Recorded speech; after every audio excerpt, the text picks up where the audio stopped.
இந்த கூட்டணி நான் எப்பவும் சொல்றது போல எங்க கழக மாவட்ட செயலாளர்கள், நிர்வாகிகள், தொண்டர்கள் விருப்பம் இந்த முறை திமுகவுடன் கூட்டணி வைக்க வேண்டும் என்பதுதான்.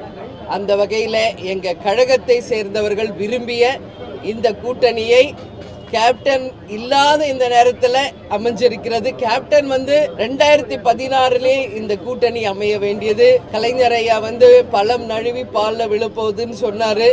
ஆனால் 10 வருஷம் கழிஞ்சு தாமதமாக இன்றைக்கு இந்த கூட்டணி உறுதியாகி இருக்கிறது என்பதை இந்த நேரத்தில் நான் மகிழ்ச்சியோடு தெரிவித்துக் கொள்கிறேன். அதனால இந்த கூட்டணி 200+ பெற்று வெற்றி பெற்று அமோக வெற்றி பெறும் என்பதை இந்த நேரத்தில் நான் உறுதியாக சொல்கிறேன். கட்சி அவ்வளவுதான், அதோட ஊத்தி மூடிக்கும். அது கட்சியோட இதே மூடி போச்சு. விஜயகாந்தோட சரிங்க, விஜயகாந்துக்கு அப்புறம் ஒரு பையனை வந்திருக்கலாம். பையனை வந்திருந்தா கண்டிப்பா சப்போர்ட் இருந்திருக்கும். அதை விட்டுட்டு இவங்களுக்கு இன்னும் பதவி ஆசை விடல. என்னமோ தொண்டர்கள் இருக்காங்கன்னு எங்க இப்ப அவங்க செஞ்சது டிவிக்கு ரொம்ப சந்தோஷமான விஷயம்.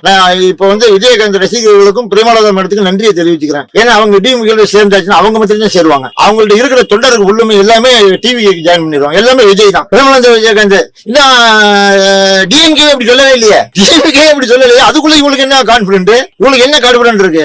என்ன மாநாடு போட்டுருக்காங்களா இவங்க? என்ன கட்சிக்கு என்ன ஸ்டெப் எடுத்திருக்காங்க? இது சும்மா நாடகம். தனக்கு மாத்திரம் ஒரு போஸ்டிங் வாங்கிட்டு, தனக்கு மாத்திரம் ஒரு சலுகையை வாங்கிட்டு கட்சியில இருக்கிறவங்க ஏமாற போறான். இந்த கமல் பண்ண மாதிரி தான். கமல் ஊத்தி மூடிட்டாருல ரசிகரை, தொண்டரை வாங்க வாங்க. நான் கடைசியில் அவர் டிஎம்கே போய் ஜாயின் ஆயிட்டு அவருக்கு என்ன தேவையோ அதை வாங்கிட்டாரு. ராஜ்யசபா சீட் வாங்கிட்டாரு.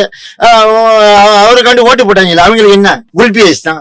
அவருக்கு அந்த தலைவரை பத்தி யாருக்குமே பேசுறதுக்கு அருகதையே இல்லையே. இவங்களுக்கே கிடையாது, பிரேமலதாவுக்கே கிடையாது. அவர் ஒரு ஜாம்புவான். விஜயகாந்த் பொறுத்தவரைக்கும் மறுக்க முடியாது. கடின உழைப்பாளி, மக்களுக்காக இறங்கி செஞ்சவர். எத்தனையோ கை கால முடியாதவங்களுக்கு சைக்கிள்ல இருந்து ஆரம்பிச்சு நிறைய உதவி பண்ணிருக்காரு. தெரிஞ்சும் உதவி பண்ணிருக்காரு, தெரியாம நிறைய உதவி பண்ணிருக்காரு.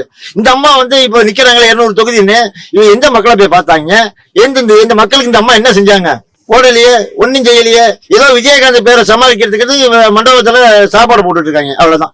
எப்பவுமே லேடிஸ் எப்ப லேடிஸோட ஓட்டு கண்ணில் மாறுதோ அது எம்ஜிஆர் கிடைச்ச மாதிரி டபக்குன்னு விழுந்துரும். இப்பதான் 5000 ரூபாய் கொடுத்திருக்காரு ஸ்டாலின் அவர்கள். அதான் வாங்கிக்கன்னு தான் சொல்றோம். யாருக்கு எல்லாருக்கும் வந்ததுதான் தெரியாது. எல்லாருக்கும் அந்த 1000 ரூபாய் வந்ததா அதுன்னு தெரியல. பேருக்கு தான் விளம்பரம் நிறைய பண்றீங்க. அது பண்றதுக்கு முன்னாடி பஸ் ஸ்டாண்ட்ல பாத்தீங்கன்னா விளம்பரம் போட்டாங்க. அதுக்கு முன்னாடி விளம்பரம், அதாவது கொடுத்த தொகையோட விளம்பர தொகை ஜாஸ்தி. உங்களுக்கு என்ன இருக்கு? ஒண்ணுமே இல்லைங்கிறேன். பிரேமலதாக்குள்ள ஒண்ணு விஜயகாந்தோட சாப்டர் க்ளோஸ் அந்த கட்சி. அதுக்கப்புறம் ஒண்ணுமே கிடையாது, யாருமே கிடையாது அந்த கட்சியில. விஜயகாந்த், பிரேமலதா மேடம், மச்சான், அவ்வளவுதான். 3 பேர் தான்.